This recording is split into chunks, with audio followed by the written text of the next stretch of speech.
जी, ये मेरी वीडियो उन लोगों के लिए है जो 60 साल से ऊपर या 55 साल से ऊपर निकल जाते हैं, उनकी उम्र हो जाती है, तो उनको खाने पीने में थोड़ी सी एहतियात की ज़रूरत है।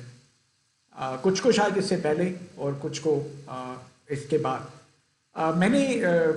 जब मैं यूरोप में था तो मैंने देखा, मेरी जो लैंड लेडी थी तो वो जितने भी वो फ्रूट इस्तेमाल करती थी मोस्टली वो कुक करके यूज़ करती थी। तो मैंने उससे पूछा कि ये आप ऐसे क्यों करती हैं? तो उसने मुझे बताया कि मुझे डॉक्टर्स ने कहा है। वो सेब भी खाती थी तो वो कुकिंग करती, मतलब वो सेब को, पूरे के पूरे सेब को ओवन में रख दे देती थी, पक जाता था, ऊपर ब्लैक हो जाता था, ऊपर से उतार के अंदर से खा लेती थी सेब को। ठीक है। इसी तरह केला जो है, केला उसमें पानी में रखना और बॉयल करके फिर खाना। तो इसी तरह बाकी जो बहुत सारे फ्रूट्स हैं वो उनको बॉइलिंग करके या कुक करके ओवन में फिर वो यूज़ करती थी। उससे वो सॉफ्ट हो जाते हैं और चीज़ जल्द हज़म हो जाती है।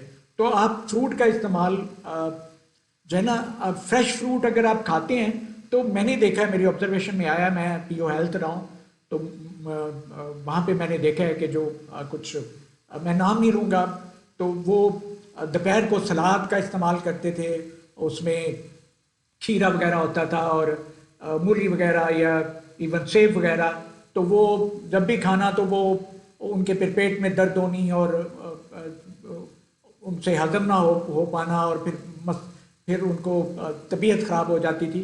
तो फिर मैंने मशवरा दिया कि आप इस तरह यूज़ करें, और उसके बाद उन्होंने कभी इस तरह की कंप्लेंट नहीं की। तो ये हमें आता है कि एज के साथ हमारे जो गैस्ट्रिक जूसेस हैं उनमें कमी वाक़या हो जाती है, उनमें वो ताकत नहीं रहती हज़म करने वाली, हमारी एक्सरसाइज नहीं रहती उस तरह की, हमारी वर्क उस तरह की नहीं होती, तो हमसे वो चीज़ें इतनी हज़म नहीं हो पाती। तो उसके लिए बेहतर है फिर आप चीज़ों को कुक करके यूज़ कर लें। तो उम्मीद है जो ओल्ड पीपल हैं घरों में हमारे, जितने भी ओल्ड लोग हैं, जब तक आप चीज़ें हज़म कर सकते हैं आप करें। उसके बाद ये जो फ्रूट्स वगैरह हैं या जो वेजिटेबल्स हैं, जिस तरह खीरा वगैरह है या कोई भी चीज़ आपने इस्तेमाल करनी है, मूली वगैरह है, तो उसको थोड़ा सा बॉयल करके या कुक करके आप यूज़ कर लें और आप कर सकते हैं। ठीक है।